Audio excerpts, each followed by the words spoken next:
Today we're going to go through the group feedback sessions, which we do every month, and they're little fun occasions. Okay, so as we get in, I suggest everyone who's already a member to update the works in progress.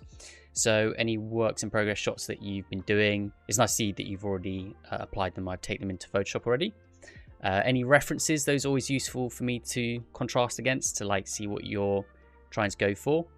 And then also any questions, it's good to prepare them just in advance for the questions and answers at the end. So maybe there's like a specific aspect of your project you're unsure of. So you can just line those up. And also think about sort of what your goals are going to be moving on to the next stage or the next month of feedback. Then obviously in between that, we've got the introduction of like a new skill, which we will discuss. And also other things that I have planned, like little hangout sessions. So we're going to experiment with some of those. So first and foremost, I'd like to just thank anyone who's joined, rejoined, or upgraded on the members. I've just picked the first 3 that are the most recent ones. But obviously all you guys that are continuing to hang out with us, that's really appreciated. It's keeping the channel alive. So for those who are not familiar with this, we have a Discord channel. So in the Discord channel, you'll find the Works in Progress forum. And basically people post their progress on whatever they're making, like whether it's characters. So it's a really cool opportunity to get cross-referencing from other artists, and also like have yourself a little bit accountable. I'll take all the images from these posts and then put them into Photoshop files where we can basically discuss those in these monthly feedbacks. So at any point, if you've got access as a purple progressor, you can come into the YouTube VIP chat channel. That's probably the best form for me to contact you guys, or if there's any suggestions or feedback for what we're doing. I know, for example, suggestions on the next topic I'll be extracting from this channel. So it's really important that you connect your Discord, YouTube, and there's a little tutorial that I add there that you can go through. I'll link it in the video later. So the agenda for today, we'll go through a group feedback session. So roughly 40 minutes. They always overrun, so that's totally cool. I enjoy doing them. I'll also show you a little bit about an upcoming course opportunity. So that's going to be very specific for basically the people in this channel. And then we'll move on to questions and answers for about 10 minutes or so. Depends what pops up and what we can get into. And then we'll finally leave on an action plan. So almost like a group action plan for each person approaching the next month. How's that sound? So yeah, in the group feedbacks, I'll approach everyone individually, but also remember it's a group feedback, so it's really good to give feedback yourself to others, so you can start to think about like what is good and what isn't good. So you know, it's a group discussion, not just me rattling on about my personal feedback. Everyone's is always useful. Other people will see things that I can't see, so it's really good. Okay, so people don't know me, like some people join and they haven't seen my background. So I'm a character artist in the industry. I climbed up as an art director. I basically started from a maths and physics background. So that entire progress, I know the trials and tribulations of getting to be a character artist. So I'm here to basically help you guys. I also am a university lecturer on games art courses. And I've been doing that for about 7-8 years. So there's nothing that I haven't seen. You know, if you're embarrassed about your work or whatnot, like I've seen everything. We all just have the same end goal, so it doesn't matter where you start. And my sort of aspirations for this channel is creating a future art team. So a group of people in some kind of project in maybe about 5 years. I like the idea of all Mutiny members working on quite a large title. So it's a very long-term ambition, but you have to get longer and longer term once you start hitting goals. So the next week won't be a feedback session because sometimes people get a little bit confused about that. The next week we do it in cycles, so it'll be the introduction of a new topic, and that will be suggested by everyone in this channel. So maybe it's something that you want to work on. I heard retopology again, so that we could continue with the retopology videos. But those basically cycle every month, and I'll make a video for next week and then send that out. So it's very targeted to anyone who's currently a member, and we can discuss that towards the end in sort of like the spare time if we have any. So that's it. So let's get into the first of the feedback. I'll check the works in progress forum. And I think everyone who's posted recently has already posted. So I'll just double check that there's no updates, like final images. Okay, so Sebastian, are you here today? I think we'll start with yours, seeing that you're here today, Drunken Meat. I think so, because you've basically taken it through the entire workflow, I think it would be good to work backwards. So like at your shots, lighting, retopology, and then basically work back all the way to the sculpt, because that means that, you know, if I was going to give you some sculpting advice, that involves like quite a big change, if that makes sense. Yeah, you want to do the things that have the biggest impact. And I think, yeah, you're right. So lighting is going to have a big impact. Your hair is obviously like its own beast, so we could always like keep adjustments on that. Texturing is quite a big one, and retopology will be interesting. I would just leave it to the next project. There's not much point like going back and like reconstructing the whole thing. Looking at this reference, and then something that's slightly missing on your final render presentation is sort of like the harshness of shadows. So for example, like if you look at this area, let's get a nice color. Like if you splitted it into plates of light, like this is quite bright, and then this section is almost like, I don't know, maybe 30% of the other original, and it's giving that really nice like popping effect and 3D effect. And then you've also got a very strong 100% rim light. So if you're trying to replicate that, you're lighting in Unreal Engine, you'll always be able to get harsh shadows. It just depends. You could change the focal distance, like angle them in different ways. It could be that you could also have a lot of GI bounce that could be like re-illuminating the areas that are too dark. So just have a little investigation into that. But it'd be a shame to have something that's like broadly lit because you can't tackle that. So yeah, it's worth looking into, I'd say. So yeah, I think overall, the bit that sticks out to me is mainly like the skin texture or the skin material. It could be that the subsurface scattering is a little bit too high. I think the look you're going for is like a consistent, like, you know, it's pinching here, so it's getting shorter and then it's widening. So it's not just wobbling, but it's also warping. That's usually a problem with the low poly cage underneath. So this is the tricky bit with like high poly detail that you turn into texture, is that when you start to bake it and it's radiating out, you know, it's doing its first ray cast, it's picking up the high poly at different angles. So like this is the side shot of that nice gilded section, and then basically the ray casting, you want the ray casting to go like this straight up, and then that means this is like a perfect distance, like you get that effect. But when it starts to ray cast in different angles like this, then you get, that's where the wobbliness starts to come from. So if you imagine that this is like the texture direction, you then get a piece of geometry that looks thinner. So this is kind of like the best representation I can give it. So that's like thick, and then that's thin. So that's the theory behind it. So sometimes that confuses people, but it's worth knowing why that happens. So if you want to fix this and make it better, you can decide to basically remove the high poly, maybe just consider it like a concepting stage, and then you want to reapply it in your UV layouts, and then that means it's going to be a little bit more perfect. Or the second version, so the first version is you could do, you know, just sort out in the texture. So first is texture. The second is just like a little bit higher quality, and you might have smaller problems, but it's actually physically make the geometry separated like as a high poly, and then put low poly geometry on that. So you would it would be, as I said, it's like a lot more detail, but you might be able to get away with that. So you would just surround this all in geometry basically, and you do this sort of like hexagonal pattern. Basically the angle of this, so we're getting really technical now, which is cool, but like, so the grid, like the animation grid will be like this, and inherently the shape of these just turn into triangles anyway, so it will actually deform really nicely. So it like deforms of a cage on its own anyway. Just make sure not to have this as floating geometry, because then if that's floating geometry, that will cause chaos. So yeah, you want it all multi-cut, and then that will increase the quality. That's kind of like the portfolio version. So portfolio version would be like the cuts that you put in here.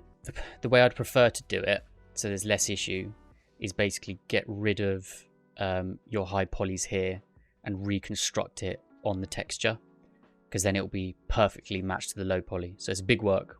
Sometimes it's easier than you think. So like say your shirt layouts are like this, you can get a really nice sort of texture that you make Photoshop, Substance Design or whatever, and then you can just make use of like the morphing, and then you can basically, you know, get something like that and then just sort of morph it onto here, and then you would preview how that looks. So it would look like it's stretching a bit. Let's see if my brain can do this. Something like that, yeah. So it'll look like it's stretching, but it'll be perfect. This is the thing with the feedback, is like, you don't have to implement it all. It's just knowing what to do next and learning from like what you've already done. So those are like a couple of options that you could do next. So yeah, in terms of more physical improvements you can make straight away, are you going for like a more realistic look, basically? Yeah, so I think the realism will come out of the standard bit of feedback for texturing, which is like more edge wear, like especially on the leather pieces. So maybe some like cracks in here, because you can see it's all one continuous specular. Yeah, if you just had some nice like, and even if you go from a distance like this and then just get the standard brush and start to feather it, it'll make a big difference from the distance, and that's what's going to make it look realistic. And especially at the bottom, right, you'd expect some like scuffing, or on the tip of the shoe that might be worn down a little bit. So that's where the realism is going to be added. Yeah, no, that's a really good question. So just for the repeat, like, the question was like matching, if I understand Substance and Unreal Engine, and then how the roughnesses look slightly different, and basically how you tackle that. So it would be a case by case. Specifically to solve the solution, we'd have to like look into your maps and find it.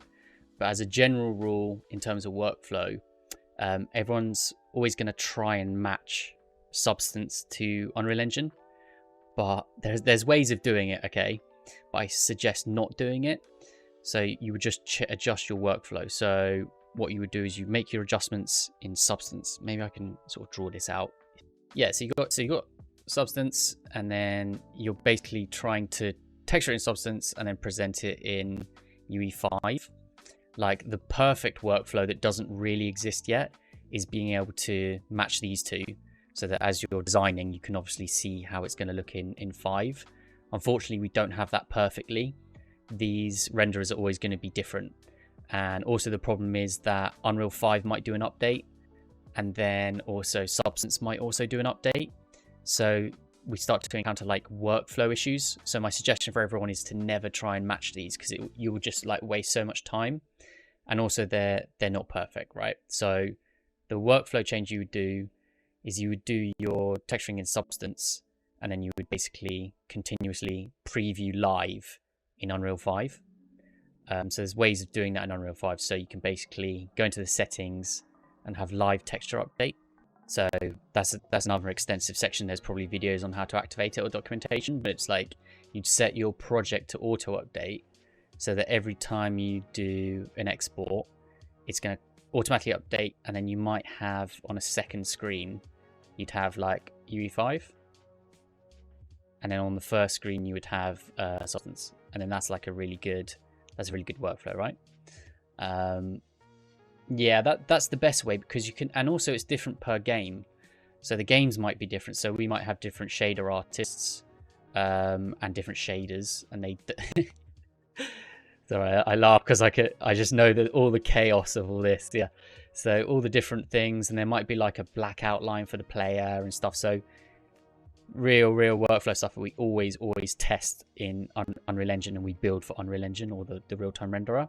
And then Substance is just like, it's an unfortunate way of previewing it along the way, and they try and get it as accurate as possible. But you can match these pretty close. Like, there are little shaders that you can download that people try. They always get outdated. Yeah, overall really good progress. I mean, we were getting into the weeds there because you're like refining the final piece. But yeah, I'll be interested to see those updates. Like, just pushing the realism I felt with that one, basically. Yeah, so last feedback, what were we doing? We were sort of like trying to work out how we could best approach that, and also the hair and stuff. But you're going on the main sculpt. Yeah, so what were your goals basically from last update? Like what did you change or have difficulty with? Cool, yeah, so to summarize, you sort of like trying quite technical things with the hair, and at this stage you're unsure about the texture sets used, but you understand that you want high quality and not necessarily like to over optimize for a game. Cool, yeah, so yeah, that's totally fine. So when you're working in 4K, you can always downscale it.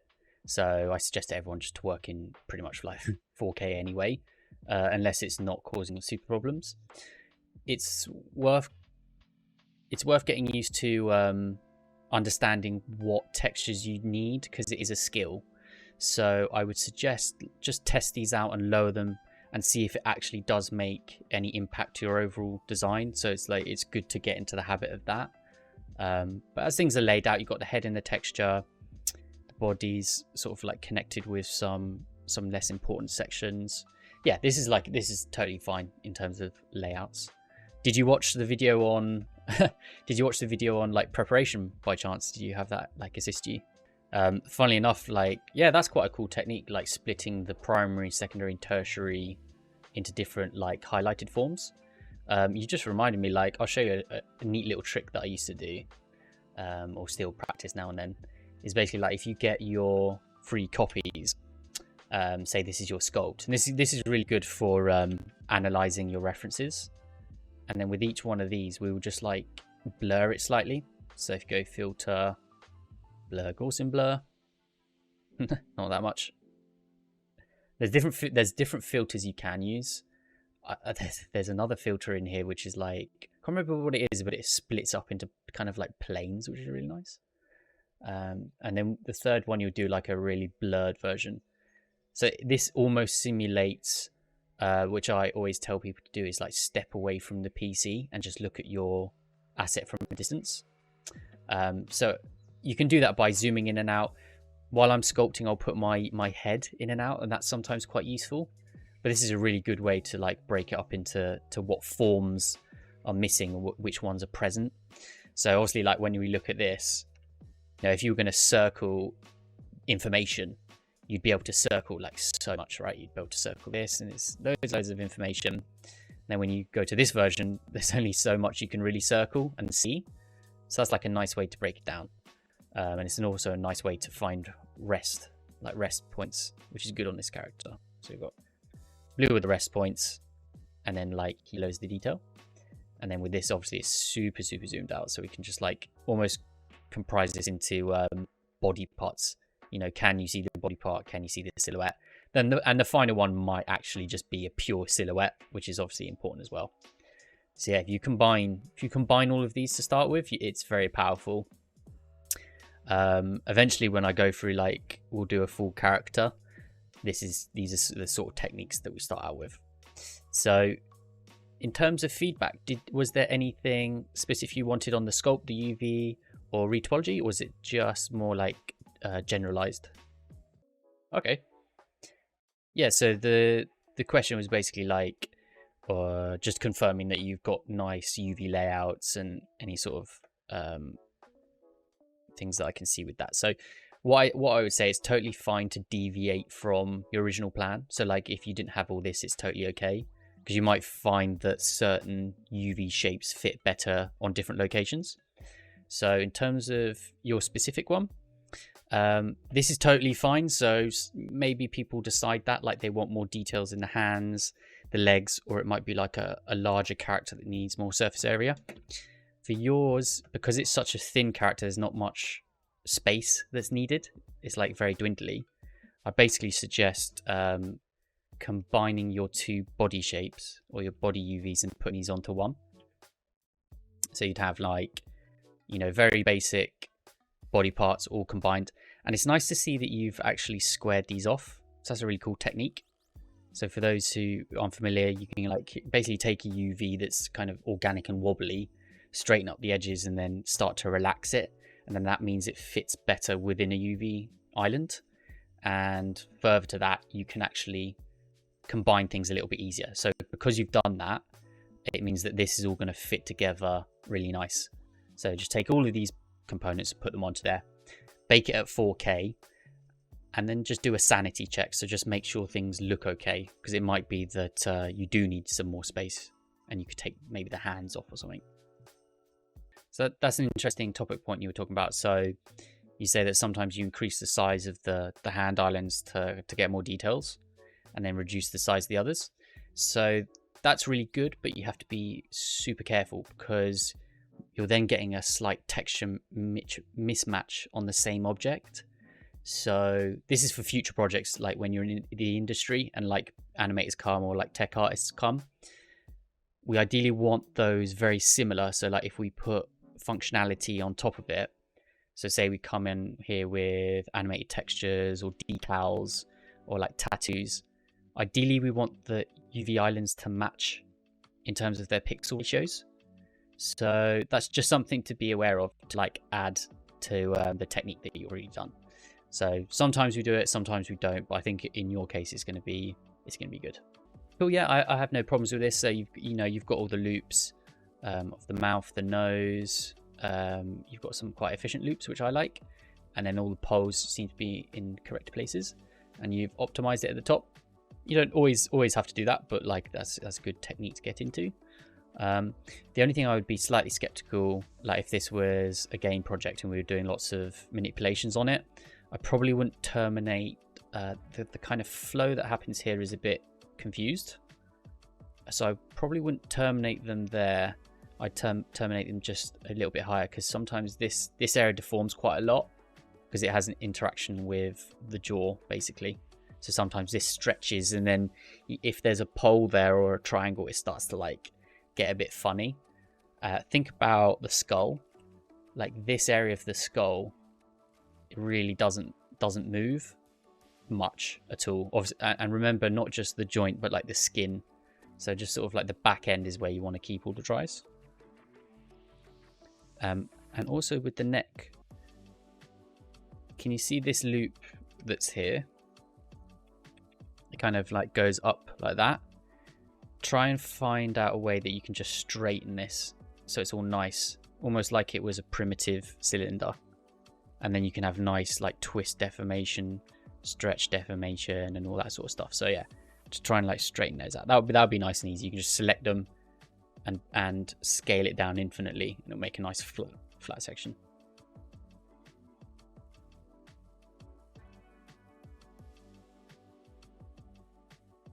But yeah, got the loops in there, and then maybe just a shoulder loop for future. But this is now we're getting really far. Okay, cool. Yeah, good job. I might as well talk about what I've been up to basically. So on the back end, I've been theorizing and creating a retopology course, which looked like everyone was sort of at retopology stages. I almost accidentally made it in the members anyway, so there's loads of useful information to do retopology, and I was going to enhance it with a full course. The only thing is it wasn't kind of like, didn't feel fun enough when I was producing it, so it was really impactful, but I knew it wouldn't resonate with so many people. So what I was thinking was to just literally dive in straight and do what everyone wants, which is to observe like a character being made from start to finish in a professional sense, with like all the correct moves and all the things that you think about as like an industry artist. So it's a big task, but I've jumped into it already, and we're going to be creating like quite a large character. So if you're interested in that sort of like full process, it could potentially take up to, including teaching, about like 2 to 3 months for such an extensive character. But I'll be hosting it on basically like gamesuniversity.com, which is like a new thing that I've created, which will be like a one-stop shop for people like trying to get into the games industry.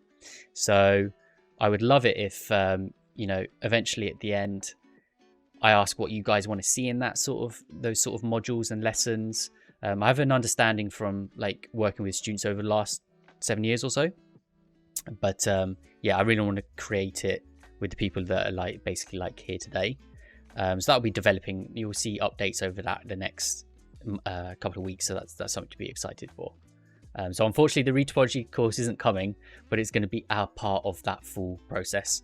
So instead of retopologizing random stuff, we're actually going to be retopologizing something that we made decisions on, and it's going to be like it's going to be connected to a full workflow, which I think is more valuable to people instead of just like knowing retopology theory.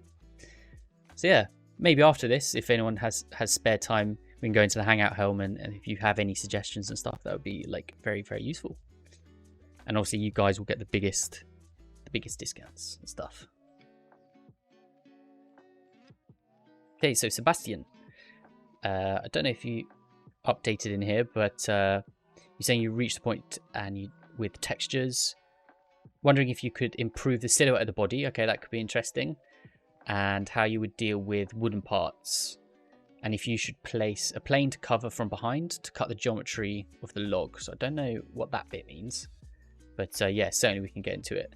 You were texturing in 3D Coat. I think you mentioned 3D Coat here, but I might have seen Substance.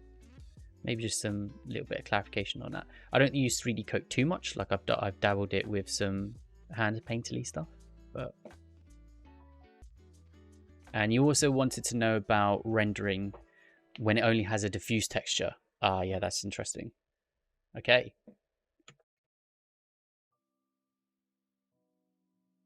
Yeah, so I think obviously I think when I was looking at it, we were texturing in Substance, and you might have tried to reattach it in 3D Coat. The first thing I can see straight away, you just want a bit more color range, especially when you're just using the base color. You want to have perfect range and perfect tonality. So I'll take this out and do some adjustments on it. So yeah, whenever I'm doing stuff like this, I'll just get like curves and the levels. I usually start with the levels, and then if you hold Alt, you can click and it will just adjust the bottom row. And then if you double click on the levels, you can basically see the range that we're working in. So if you observe the top left, the range of your colors are quite small, maybe about 30% of what we can be. So in 3D Coat, you might be able to do this manually, but you just basically want to bring the blacks and the white and close them down. And can you see how much range is coming back into the texture? So the problem with keeping it so flat is that it kind of has like this darkened, unnatural look, and then we can adjust sort of midtones.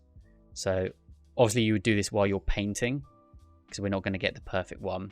You can sometimes like chuck curves on there just to see how it could look.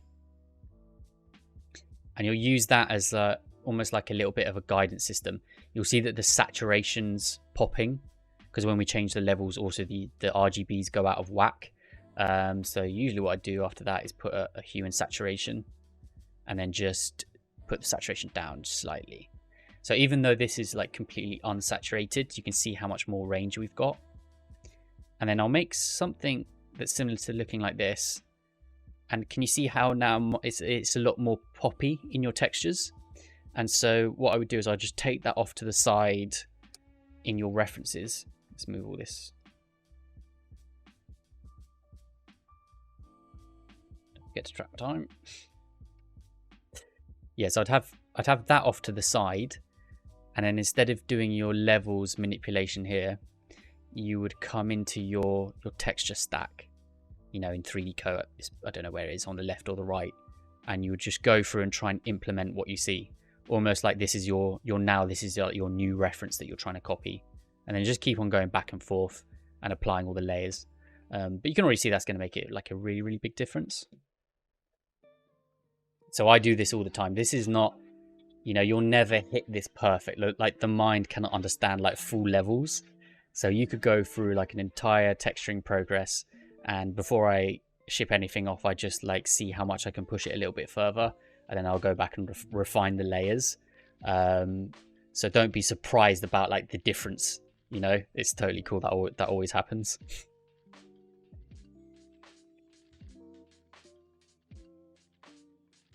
Yeah, Photoshop's nice for that, because you can make your own new references that are part of your character. Like, so it's almost like the perfect reference.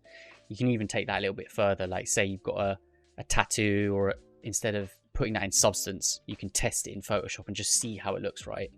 So for example, like if we said, and I love this because it's so simple. Like say you want to get this more dirty. I know we're using purple here, but like you can start to design this and like paint it as you see it, and then use that as your new reference. So that can be a useful thing for base color texturing. It's just like sort of design it. Or say you want to have a bit more red in the face, you could just sort of like go over, and then you would turn the opacity down and just see what it looks like. I've got some dodgy layers on here, so it won't work with that. But yeah, you can just sort of like recolor it and use that as your new reference. So I believe the other bit of feedback you were looking for was the silhouettes. From what I remember with this character, with this reference, was that the artist took some liberties with kind of like the anatomy to achieve this hunched over position. And then what we went for is like, because with 3D we can't get it all, we just had to make this a little bit more realistic, because from the side it looked kind of funny. It had a very big hunchback. So that was the previous. At this stage, because you've got the low poly, when it comes to maybe you're trying to pose it the same as this guy, I'd get your low poly here, it's crisscross, and then basically, roughly pose him so he's got like a big belly and all that sort of stuff. Let's just do that, and then this is that. There's his head. There's kind of his front and his sword. Very bad drawing. But what you can see, it's like at this stage, I would get the vertices, maybe put like a lattice or an FFD on here, and then just start to pull it out so it matches your reference. So it will look like you're kind of like a god with matching references, so you can pull things out. So that always feels weird at first, because you're like, okay, why wouldn't I just do that at the start? So you can make minor adjustments to the low poly after you've done the baking and stuff. It's totally fine. But yeah, you'll get a better reference, because it's going to be impossible for you to go back and basically re-sculpt this with silhouette feedback. So the silhouette feedback that we're going to give is for your final outcome, which is like the screenshot that you want it to look cool. Does that make sense with the sort of like movement of topology? Yeah, no, it's a difficult one. Yeah, I think one of the most difficult ones is the secondary, because you don't know what the bounds are. Like you've done the primary, and tertiary is obviously easy, it's just up and close details, but the secondary is this weird middle blend that kind of puts them together. Yeah, I mean, I'm a bit different when it comes to that, so we could probably do a video on it, but like I don't do the secondary, I do primary, which I consider not just the silhouette. Like some people would consider just like big block outs the primary, but I consider block out, and then I do detailing. So I do primary, detail, and then tertiary forms, and then secondary is like the smooth blend between that. So I kind of do first and second at the same time. So that's why I call it that I don't have a secondary, if that makes sense, because it's so difficult to break it up into two key components. Like, oh, today I'm doing primary, this day I'm doing secondary, this day I'm doing tertiary. It doesn't really work like that. It's like when you're more artistic, like say we're sculpting this, and this is actually quite a good example. So this is obviously very primary, but then you have random occasions where like you have to slip into secondary and create some kind of like new form, like this, for example, or like a little tiny cut. And I would call that secondary, but I would do it all at the same time. So I'd be sculpting the main forms like this, and then I would dive in and do this. So I'll just consider it all sculpting, and then tertiary would be really fine details. What you can also do is if you're really focused on like iteration. This is funny. I've got a notepad which is about 2 inches thick, and it's actually working through on my Wacom. I'm drawing on that, and it's like, that's amazing. Never knew I could do that. It's like 400 pieces of paper. Anyway, so this you could, as you go through the iterations, like 1, 2, 3, right, or 4, or whatever, how many layers you want to do, you'll naturally be doing secondary and tertiary forms. So say you make, we'll work on this peck again. So like on the first layer, you would do the peck. And then through this feedback, I remember we were talking about like refining the shape. And through refining your shape, that's almost like the secondary form. Like you're already doing it by accident. And then on the third iteration, you're refining it even more. And you might actually accidentally do a little bit of tertiary shape.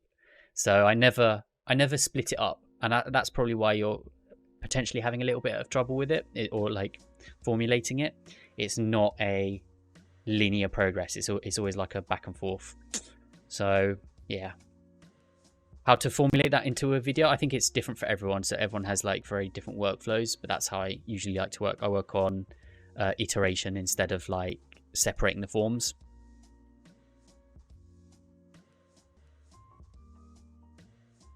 Yeah, that's an interesting one. It's usually down to a tools restriction. So like Substance is built for making like PBR is built for making realistic textures, right?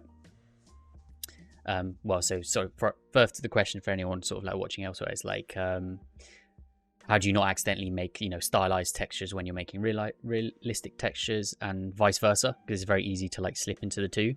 So with the realistic textures, when you're in Substance Painter, because it's PBR, it naturally wants to fall into the progression of realistic. So let's do a little representation here.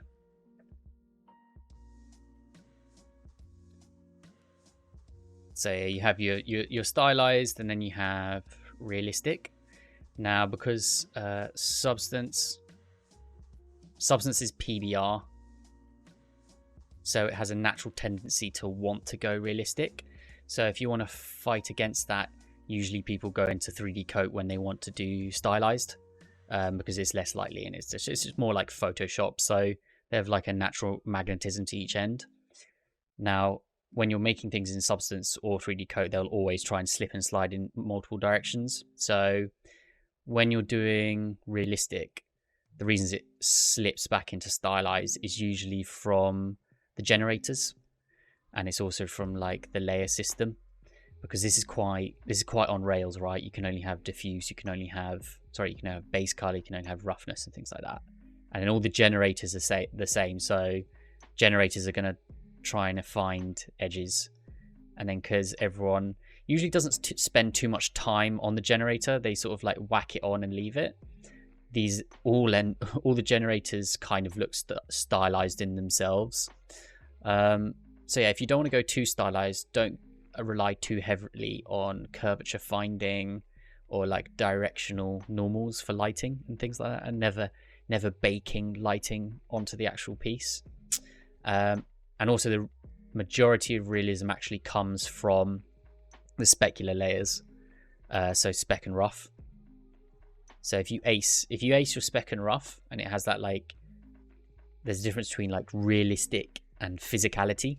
So physical is like it looks like the material that it is. Realistic is like indistinguishable from a photo. But yeah, with this we're sort of chasing the physical. So with stylized, you can sometimes have like a very physical stylized piece. So say for example, like we'd have this, which is stylized, like the silhouette, the sculpt, the texturing, but we may have the materials that look super realistic. So yeah, it just depends like where you want to be on this stylized realistic gauge. But by the sounds of yours, you're saying that you want to be in the realistic realm, but it keeps on slipping backwards. So yeah, and also my suggestion is whenever you get a reference, usually people slip away from realism because they're not perfectly copying the reference. So you might have like some kind of reference here, blue cheese or like skin or something, and it will look like this. And try and really look at these and make observations and try and transfer them over to your asset. So sometimes people just keep the smart material that they have, like it's called platinum or like gold, and then they'll go, okay, I'm confident that that's gold. but stay true to your reference and like really try and match it. Like look at every single aspect of it that you can observe and then try and put it over to your texture.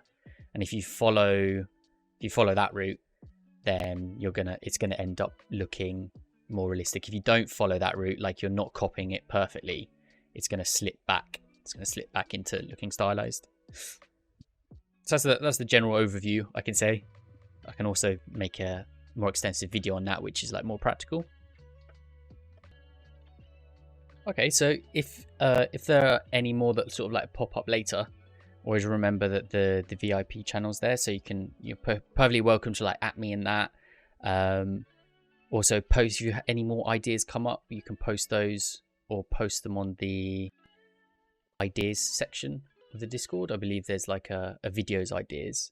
So if you want to like flesh it out a bit more specific to what you want, it's probably best to do it in the VIP, because I've noticed that like there are maybe other creators who are looking at that, which is fine, which is totally fine. But yeah, so maybe post it in here if you want it more specific. And yeah, if you're interested in this new course that I'll be sending out, I'll be probably sending information on the VIPs first, and I'll be doing like alpha and beta waves like of the creation. So it'll usually be start to finish, and I'll post them onto here basically. All right guys, so really awesome work so far. I like the questions that we did and the topics that we covered. They were actually getting quite intricate and cool. Like there's some things I'd never really thought about or talked about openly, like in terms of this, and some new future video ideas. So yeah, good work guys. Next week we're obviously like introducing that new idea, and then the following week after that we'll have some sort of practice and formal implementation of that. So that's why sometimes the video topics are quite difficult, because it's like how can we actually do some practicals based on that in a workshop. The following week after that is usually kind of like an implementation, so like actually doing it, like having a week or two to do it. For this month, what I might turn that into is like more of a hangout, which could be cool, like where we just all turn up in the same place and just like do some work, like no real structure, just to have some like people to work next to, because that accidentally happened a couple of weeks ago and I thought it was quite cool. And then we'd have another feedback session, which is this, and then hopefully everyone's like progressed with their goals and stuff, and then we continue to repeat that cycle. How does that sound? Right guys, thanks for coming. I'll catch you on the next one.